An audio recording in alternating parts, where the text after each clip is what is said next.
Hey, this is Tim Pierce. Aidan Scrivens and I have a nice conversation about the ups and downs of Instagram. Click the link below if you want to check out the Masterclass. We're up to over 100 hours of lessons and content. So, Aidan, you and I have talked about Instagram at length. Right. We had many talks at breakfast. Yeah, yeah, exactly.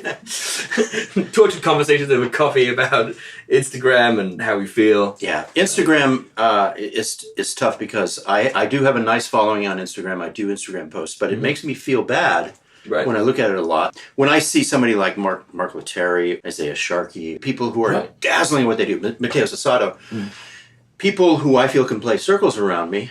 I love what they do. I love their artistry, but it makes me feel like I'm not even in the same league. Yeah. And it's crazy because your input's really interesting to me because as someone young trying to make a name for themselves, I'm very hesitant about posting things on social media, on Instagram and things, because I see all the different posts that people put out there, and there's so much dazzling playing. There's so many like big names doing things. You think like, why would anyone want to watch me playing something? You know, you get this position, and so it's interesting hearing that you have the same, nerves or thoughts when you see other people playing. It's. I watched a TED talk about this. Social media, it does that. First of all, an Instagram channel. First of all, what is it? It's not a channel. First of all, an Instagram profile is a highlight reel. Right. So it's the best of the best for everybody. Right. Doesn't show any of your downtime. Right. Yeah, and also there is a addictive aspect of it because it's called FOMO, fear of missing out. So you want to keep looking at people's posts so that you know what their next event is, what their next move is, maybe there's a lick that you want to learn. Yeah. So that triggers something in you too. But the hard thing for me is that, I spent my whole professional life actually playing very simply because I served songwriters. Yeah. So I do parts that were right? Yeah. And that doesn't necessarily translate to Instagram brilliance. So for me, it's a hard adjustment to make. And I have my teaching business is about teaching players who want to play up to my level. And I have no problem with that. That's my mission from now until, 2050. Yeah. I want to teach players that want to play up to my level. Mm-hmm. But there are so many players who can play circles around me on Instagram. And I'll say that to people and they'll go, wow, they're just shredders. No, they're not. Right. They're beautiful players who excel at R&B and country and that's the problem. I wish they were just shredders. I wish you could just take them off for like a hard rock beat and all of a sudden they'd have no idea what they're doing. Yeah. But no, you sort of put fusion changes down in front of them and all of a sudden they can still fly over that. I'm going to admit something to you that's a kind of a problem for me. I learned from Marty Schwartz at a certain point, I don't know how he figured it out, but that John Mayer was following me.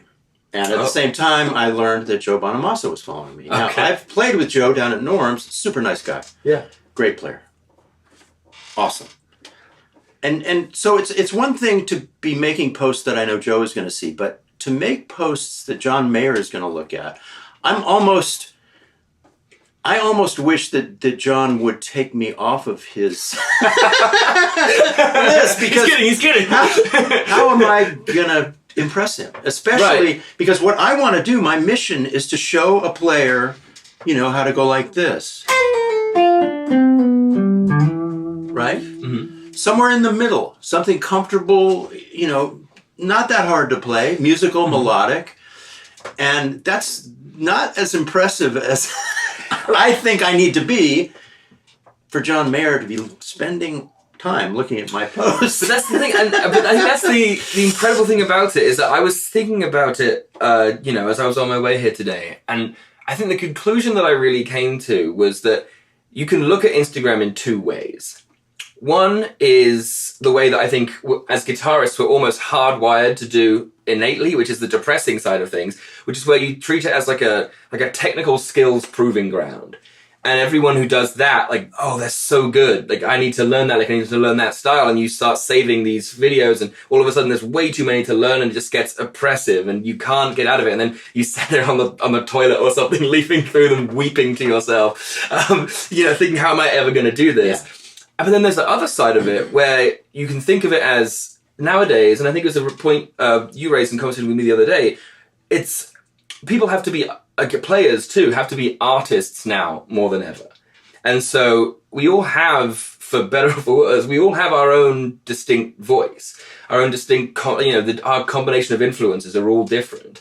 And so I think that if you treat Instagram more as a platform for you to share your voice, then it's far easier for you to be at peace with any things that you think aren't as great as someone else. Truly, and I need to let go of some of these inner dialogues where I'm imagining somebody looking at my posts. I mean, I have great guests on my YouTube channel. Yeah. Guys who can play circles around me. And I'm getting pretty comfortable with that. So why can't I get comfortable with Instagram? I just want to play a groove and play a pocket. Mm-hmm. I want to go.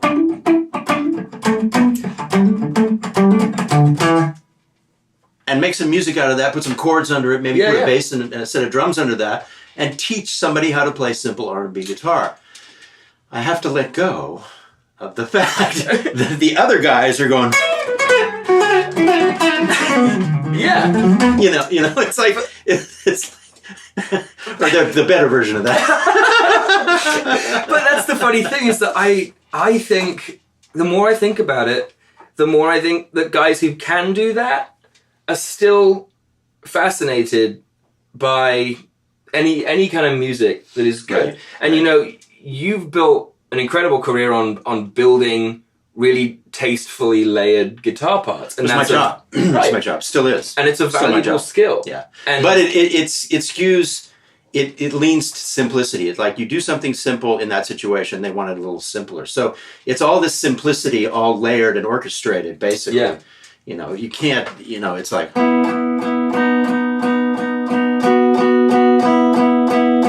The eighth note part is still a strong thing to do somewhere in a song, but that's not going to dazzle anybody on Instagram. Right. So, and I guess that's where you get to that point where we think that the most important thing is that star power guitar moment where you're power sliding and tapping and shredding. And it's just that kind of, that's not necessarily, we have to be at peace. Well, the thing that you and I have talked about that I still believe in, Instagram is your business card as a musician. Right. So I would say choose your goal. Mm-hmm. If it's to be a sideman and work for some huge artist, then do films that'll get you hired. Right. When they look at that Instagram, and your name comes up and they find you on Instagram and they look at you, oh, he's a song guy. He plays songs. Right. Plays simple, emotional, tasteful. Yeah. Let's try him. Yeah. So that to me that's what I would do if I was in your position. Right. I mean, you know more than I what it takes right now to go out and make a living in music. And that's what I would do if I was you. Yeah. Is create an Instagram that has great music because you want to play with artists. I know you. You want to play on songs, you want to tour, you want to do sessions, you want to play on songs. Yeah. And that's parts and sounds, and it does it does bend itself towards simplicity rather than complexity. Yeah, yeah. And it's fascinating because we're now in this world where it's almost, you feel as though to get hired, you have to do something that's almost different from what you would actually have to do on the job. But that's not really the case. No. The people looking for someone are looking for what that person would bring to the table. To their music. For the music, Yeah. I was watching a video the other day that Rhett Shull, apologies if I'm not pronouncing your name correctly. I know him.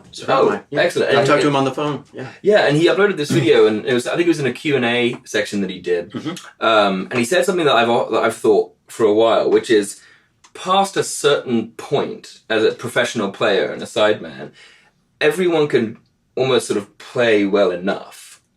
And it's that kind, and then it's, are you fun to hang out with? Are you a personable person? Are you professional? Are you on time? Are you reliable? Do you, take every necessary precaution with your gear? And that kind of resonated with me because I think we get so caught up in this, like, can I play faster than him? Can I play a tastier lick? Let me throw the Lydian dominant in there where he only used the Mixolydian. Almost to a point, you have to have faith in your professionalism that you can still, that you're worth listening to. The other thing I always tried to do is play emotionally. I played like it was my last day on earth. Because a lot of guitar players are so technically proficient that stuff becomes too easy for them, and sometimes they kind of convey the fact that it's a little too, a little too simple for them. And I never did that. If I played a simple part, I tried to make sure it spoke exactly like, I was on a huge stage in front of 30,000 people, or it was going to be a huge record on the radio. Mm-hmm. I tried to make every simple part mean everything. Yeah. 100% of the time. Right. And I guess that's the thing. As a studio musician, as a session player, you have to be that sort of consummate professional people pleaser. It's always just, what value can you bring to their project? Yeah. And if it sounds soulless, if it doesn't sound like you're trying or that you care, then you're not bringing value to it.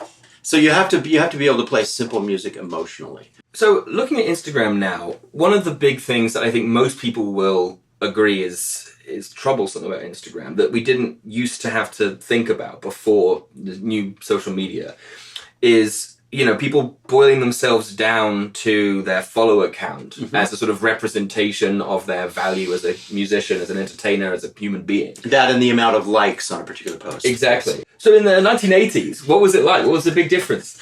Well, I think was I alive in the 80s? I was. I moved here in 1979. Okay. And the thing about music, it was much like medicine or law or Wall Street, in that when you made it in the industry knew all about you, but outside the industry, maybe they didn't. Now, certainly if you were an artist, if you were Janet Jackson or, Tears for Fears or anybody, they knew you. But as a working professional making music, recording in recording studios, you were known within the industry, not necessarily known outside the industry. And it was actually uncool for you to promote yourself. The idea that you would say, here I am, I'm great, that would actually put people off. Right. So you would actually have to, it was really crazy because it was the one business where you couldn't promote yourself, you couldn't tell people you were available because your stock would drop. Right. You said, I'm free next week. They're like, oh, he's not the guy. Why is he free? What's wrong? We don't want that guy. We want the guy I can't. There was one producer in particular where the minute I would tell him I was unavailable, my value would rise. And then, okay, I'm available a week from Tuesday. Oh, well, I'll have to get back to you. I mean, it was literally the minute I told them I was available. Yeah. So it was really, you couldn't win. Anyway, so the analogy I'll give you is that if you were a doctor at a hospital and you did great work, you saved lives, everybody in the hospital would know. Yeah. Probably a lot of the medical profession would know in the region. Yeah. And then patients would know who needed the doctor's help. Yeah. But you or I outside of that, infrastructure and that ecosystem would not know. So that's how it was. It was an industry where you wanted to be famous within the industry. Right. And famous to your peers. You didn't have to do any of this other outside stuff. Because I feel like now with Instagram, more of the burden of branding falls on the musician in a public sphere. All right. Exactly. Yeah. And it's really important, I tell young players such as yourself, to make it your business card, right? And make yourself an artist on Instagram. Just go all the way with it. The thing I want to talk about though is what makes me feel bad. Exactly what makes me feel bad when I look at Instagram. Yeah, that guitar player is younger. That guitar player is better looking. That guitar player works harder than me. Wow. Yeah. Yeah. That guitar player is more dedicated than I am. Right. That guitar player is doing cooler things than I am. Yep. Yep. All this stuff. Oh my God. Oh, he plays simple too, but he really has a great vibrato. Yeah. Oh, I don't know those jazz chords. How does he play so well over those changes? He looks so relaxed when he's playing. Right. Oh, there he is in front of this audience. How did he meet all those people? I mean, you can literally go down, you can spiral downward way too far when you look at this stuff on Instagram. Yeah. That's the danger. And there are ways out of this. Yeah. Like I was looking on YouTube. This is standard. This is what we face in social media. Right. It's very, you're constantly comparing your insides to other people's outsides. Right. That's entirely true because, and I also think it's always, like you said, it's a very personal thing. Yeah. You see what someone else is capable of, and the first thing you do is blame yourself. That's right. You blame yourself for not. Why am I in my pajamas right now? Exactly. Right. You know, exactly. You wake up in the morning. Why am I in my pajamas? He's on stage and dazzling a huge audience. Yeah, exactly. You know, right, and that's the problem too. Because I used to think that I would get jealous of people and their opportunities, but that's not really what happens. I see someone up on a big stage, and I think, they deserve to be there. They've worked hard. They've networked. They've met people. They've proven themselves. They deserve to be there. I'm not there yet.